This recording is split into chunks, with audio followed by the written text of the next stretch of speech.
तो नमस्कार, मैं हूं अनंत गौड़ और जैसा कि आप देख पा रहे हैं ये लेसन नंबर 3 है सेवन्थ क्लास का ज्योग्राफी का थर्ड लेसन है जिसका नाम है हमारी बदलती पृथ्वी। अब हम इस लेसन को रीड करेंगे। तो प्यारे बच्चों, पहले हम इस लेसन को ध्यान से पढ़ेंगे और इसके अंदर जो भी इम्पोर्टेंट बात लगेगी हम उसको देखेंगे। स्थल मंडल अनेक प्लेटों में विभाजित है जिन्हें स्थल मंडलीय प्लेट कहते हैं। तो ये हमारा पहला ही क्वेश्चन बन गया, स्थल मंडलीय प्लेट किसे कहते हैं।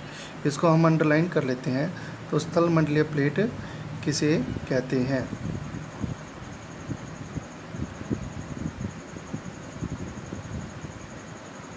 स्थल मंडलीय प्लेट किसे कहते हैं,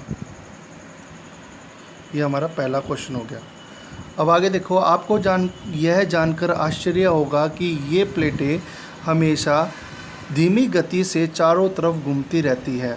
प्रत्येक वर्ष में केवल कुछ मिलीमीटर के लगभग प्रत्येक वर्ष में जो है कुछ मिलीमीटर ही घूमती है। पृथ्वी के अंदर पिघले हुए मैग्मा में होने वाली गति के कारण ऐसा होता है। जो पृथ्वी के अंदर मैग्मा होता है इसके कारण ऐसा होता है। पृथ्वी के अंदर पिघला हुआ मैग्मा वृत्तीय रूप में घूमता है। किस तरह से? वृत्तीय रूप में, सर्कुलर वे में इस तरह से घूमता है जैसा कि क्रियाकलाप में दिखा रखा है। अब क्रियाकलाप की तरफ जानते हैं, देखते हैं क्या दे रखा है। क्या आप जानते हैं अब इसमें क्या दे रखा है, इसको भी हम ध्यान से देखते हैं कि हमें एक रंगीन कागज़ की गोली लेनी है और उसको हमने बीकर में डालना है जो कि आधा पानी से भरा हुआ होगा और फिर उसको स्टैंड पर रखकर इसको गर्म किया जाएगा। जब ये गर्म होगा तो ये ऊपर की ओर आएगा, गर्म जल की परतों के साथ में ये कागज़ ऊपर आएगा और जैसे ही ठंडा होगा पानी तो वो नीचे जाएगा। और इसी प्रकार ही हमारे जो अर्थ के अंदर पिघला हुआ मैग्मा भी गति करता है। ये नीचे दिया हुआ है, जो हमारा मैग्मा भी है वो इस प्रकार से गति करता है। तो चलिए आगे क्या दे रखा है लेसन में देखते हैं। प्लेट की इस गति के कारण पृथ्वी की सतह पर परिवर्तन होता है। जो पृथ्वी की सतह पर परिवर्तन किस कारण होता है? इस गति के कारण होता है। पृथ्वी की गति को उन बलों के आधार पर विभाजित किया गया है जिनके कारण ये गति उत्पन्न होती है। जो गतियाँ हैं उत्पन्न होती है जिसके कारण इसको बल के आधार पर दो तरह से बांटा गया है।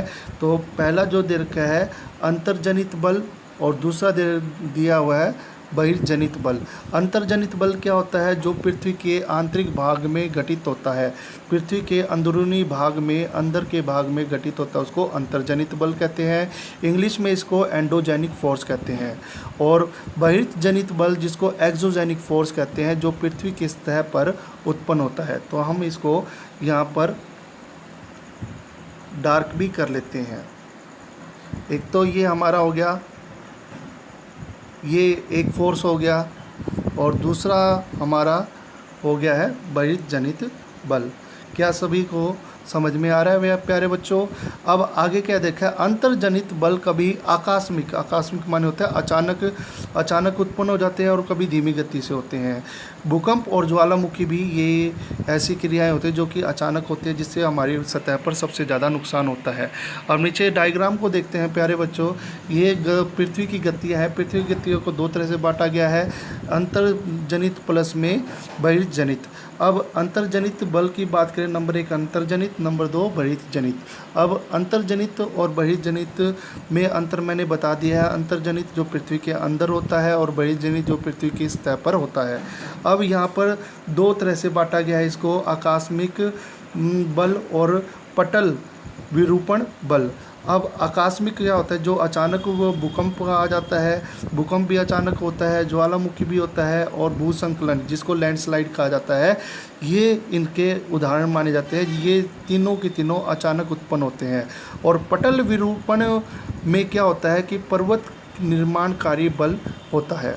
अब बहिर्जनित बल की बात करें जो पृथ्वी की सतह पर होता है, नंबर 2 मैंने जो बताया है, अपर्दन और निक्षेपण के कारण होता है। अपर्दन क्या होता है कि टूटने की या घिसने की प्रक्रिया को हम अपर्दन कहते हैं। निक्षेपण कहीं पर इकट्ठा होने की प्रक्रिया को कहते हैं। तो नदी का निर्माण भी इसी तरह से होता है। पवन जो हवा होती है उसका भी ऐसे कार्य होता है, और समुद्री तरंग का भी ऐसे कार्य होता है, और हिमनद का भी। जैसे नदी बहती है तो अपने साथ में किसी मटेरियल को तो साथ में लेके चलती है, साइड वाली जो मिट्टी को साथ में ले जाती है, पत्थरों को साथ में ले जाती है, तो वो वहाँ का अपर्दन कर देती है, और ये कहीं ना कहीं जाकर उनको स्टोर भी करती है या इकट्ठा भी कर देती है, जिससे मैदान का निर्माण होता है। तो वो क्या कहलाता है? निक्षेपण। इसी तरह पवन भी होती है, पवन अपने साथ में मिट्टी को उड़ा ले जाती है, तो उसके कारण भी होता है, और फिर वो कहीं ना कहीं जाके इकट्ठा हो जाते हैं। इसी तरह समुद्र में तरंगे उत्पन्न होती है, ज्वार भाटा होता है, तो उससे भी ऐसा भी होता है। अब इसके आगे अब हम देखते हैं एक दूसरी डेफिनेशन भी देखें, इसको भी हम ध्यान से पढ़ लेंगे। क्या दिया हुआ है, इसको थोड़ा और बड़ा कर लेते हैं जिससे आप सभी को ध्यान से दिख जाए। स्थल मंडलीय प्लेटें भूपर्पटी में अनेक बड़ी एवं कुछ छोटी कठोर असमान आकार की प्लेटें होती हैं, जिन पर महाद्वीप एवं महासागर की सतह टिकी है। तो प्यारे बच्चों, ये भी डेफिनेशन है, और भूपर्पटी यहाँ पर दे रखा है, तो हम इसको अंडरलाइन कर सकते हैं। ये भी एक डेफिनेशन है। और देखो भाई, हमारी जो अर्थ है वो उस पर बड़ी छोटी कई तरह की चट्टानें होती हैं, शैल होती हैं, और प्लेटें होती हैं, छोटी छोटी प्लेटें होती हैं, ये और बड़ी भी होती है, अलग अलग आकार की होती है, और जिसके ऊपर हमारे महाद्वीप होते हैं और महासागर टिके होते हैं। अब आगे हम बात करें, टाइम को वेस्ट नहीं करेंगे, हमारा काफ़ी टाइम निकल चुका है। तो अब हम इसके अंदर देखते हैं, जैसा कि हमने पहले भी रीड किया था कि एंडोजेनिक और एक्सोजेनिक। एंडोजेनिक क्या होता है? जो पृथ्वी के ऊपर लगता है, पृथ्वी के अंदर लगता है एंडोजेनिक, और एक्सोजेनिक पृथ्वी की सतह के ऊपर लगता है। अब एंडोजेनिक और एक्सोजेनिक दो वर्ड उससे मिलकर बने हैं। एंडो प्लस में जेनिक और एक्सो प्लस में फिर से जेनिक, मिलकर दो शब्दों से मिलकर बना है। अब एंडो का अर्थ होता है अंत है, पृथ्वी के अंदर, और एक्सो का अर्थ होता है पृथ्वी के बाह्य, जो पृथ्वी के सतह के ऊपर लगता है उसको एक्सोजेनिक फोर्स कहते हैं, और जो पृथ्वी के अंदर लगता है उसको एंडोजेनिक। मुझे लगता है कि आपको ये कंसेप्ट क्लियर हो गया होगा। अब हम आगे देखते हैं, यहाँ पर ज्वालामुखी की डेफिनेशन दे रखी है। अब डेफिनेशन को हम इस तरह से बना लेते हैं क्वेश्चन, और अब हम इसको पढ़ते हैं। ज्वालामुखी भूपर्पटी पर खुला एक ऐसा छिद्र होता है जिससे पिघले हुए पदार्थ अचानक निकलते हैं। तो पिघले हुए पदार्थ कैसे निकलते हैं? अचानक निकल पाते हैं। अब नीचे देखते हैं, ये ज्वालामुखी की होगी। ये क्वेश्चन को जो है कई बार पूछा भी जाता है, ज्वालामुखी किसे कहते हैं। अब इस पिक्चर को अब हम ध्यान से देख लेते हैं, क्या दे रखा है। ये ज्वालामुखी की पिक्चर दे रखी है। अब हम इसको नीचे से देखते हैं। देखो भाई, नीचे मेंटल दे रखा है, और परपट्टी इसके ऊपर की परत होती है। अब इसमें देखते हैं, रेड कलर का लावा दिखा रखा है, और फिर है निकास, जहाँ से निकलता है वेंट, ठीक है। ये जो है एक सीधा सा रास्ता दिखा रखा है लाल रंग का, और फिर इसके ऊपर है क्रिएटर, और क्रेटर के साथ में यहाँ पर है गैस और राख। यहाँ ऊपर से गैस और राख निकलती है, गरम गरम जब निकलता है, और ये है मैग्मा कोस्ट। ये मैग्मा कोस्ट दे रखा है। तो प्यारे बच्चों, जैसा कि आपको इसे पहले लेसन में बता रखा होगा कि जो हमारी जो अर्थ है वो उसको अंदरूनी भाग से 3 वे से बांटा गया है। तो सबसे ऊपर की जो परत होती है वो सबसे पतली परत होती है, जिसको परपट्टी के नाम से जाना जाता है। और इसमें थोड़ा सा जूम करके बताना पड़ेगा आपको। सबसे ऊपर की परत होती है उसको परपट्टी के नाम से जाना जाता है, दूसरी होती है उसको मेंटल के नाम से जाना जाता है, और सबसे अंदरूनी जो होती है उसको क्रोड के नाम से जाना जाता है। तो ये आपने इससे पहले लेसन में पढ़ा होगा। तो ये भी इम्पोर्टेंट बात है, और यहाँ पर 2 के नाम दे रखे थे। अब हम नीचे पढ़ते हैं, ध्यान से देखते रहना प्यारे बच्चों। यहाँ पर जो दे रखा है वो भूकंप की डेफिनेशन दे रखी है। तो सबसे पहले हम भूकंप की डेफिनेशन को ही डार्क कर लेते हैं और फिर हम उसको भी रीड करेंगे। ये लीजिए, हो गया। और देखो, इसी प्रकार स्थल मंडलीय प्लेटों के गति करने पर पृथ्वी की सतह पर कंपन होता है। तो कई कई बार जो है स्थल जो प्लेटें मूवमेंट करती है तो उसके कारण क्या होता है, ऊपर कंपन होता है और यह कंपन पृथ्वी के चारों ओर गति कर सकता है और इस कंपन को भूकंप कहते हैं। तो भूकंप किसे कहते हैं, ये क्वेश्चन कई बार पूछा जाता है एग्जाम में। अब इसके बाद यहाँ पर दे रखा है उद्गम केंद्र। उद्गम केंद्र क्या होता है, और फिर दे रखा है अधिकेंद्र। तो ये दोनों शब्द क्या होते हैं, इसको भी हम पढ़ लेते हैं।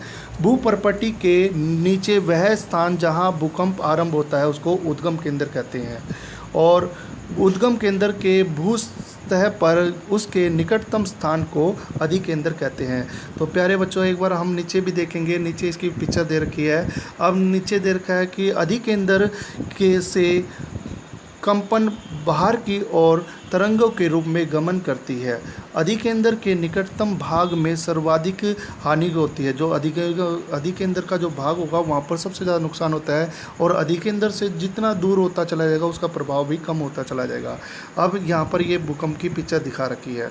तो सबसे पहले हम इसके नीचे जो पिक्चर आएगी वो है उद्गम केंद्र की। उद्गम केंद्र क्या होता है, मैंने पहले ही बता दिया है कि उद्गम केंद्र होता है, ये अधिकेंद्र होता है जो पृथ्वी की सतह पर होता है। ये जो एरो के माध्यम से दिखा रखा है, ऊपर है प्लेट सीमा, और फिर है भूकंप तरंगे सभी दिशाओं की ओर बाहर निकलती है, गोल सर्कल में किसी तरह से भी निकल सकती है।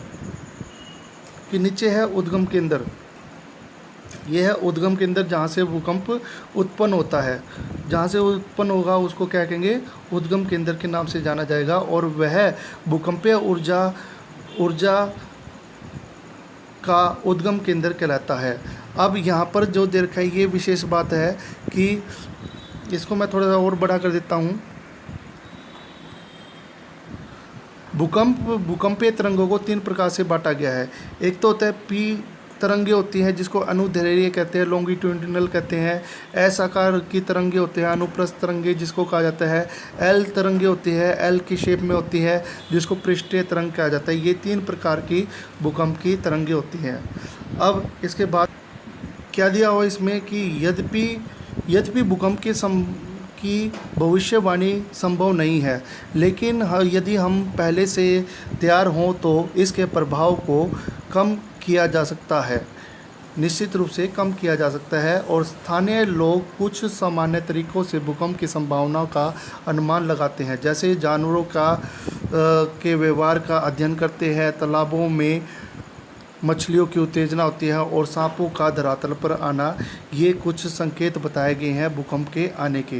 तो प्यारे बच्चों, ये भी आपको पता होना चाहिए कि भूकंप के कौन कौन से स्थानीय लोगों के द्वारा बनाए गए संकेत हैं।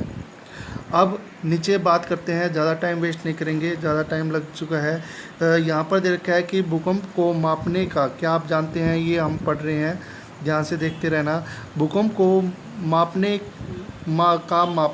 भूकंप का मापन एक यंत्र से किया जाता है जिसको भूकंप लेखी कहा जाता है। भूकंप की तीव्रता रिएक्टर स्केल पर मानी जाती है। तो रिएक्टर स्केल पर भूकंप की तीव्रता मानी जाती है, और जिन क्षेत्रों में 2.0 भूकंप आता है तो उसका प्रभाव न के बराबर होता है, और जिन क्षेत्रों में 5.0 होता है तो वहाँ पर वस्तुएं गिरने से नुकसान हो सकता है। और भूकंप की तीव्रता जहाँ पर 6.0 होगी उस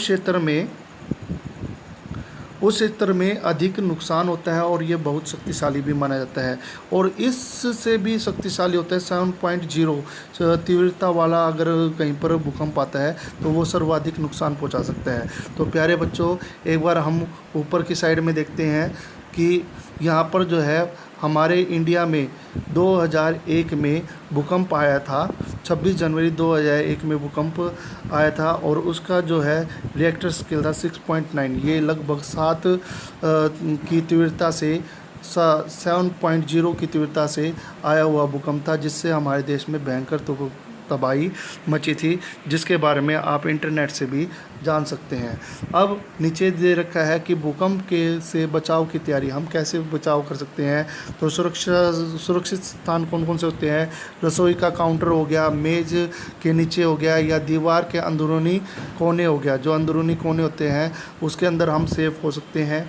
फिर आगे बता रखा है कि हम किससे दूर रहना चाहिए।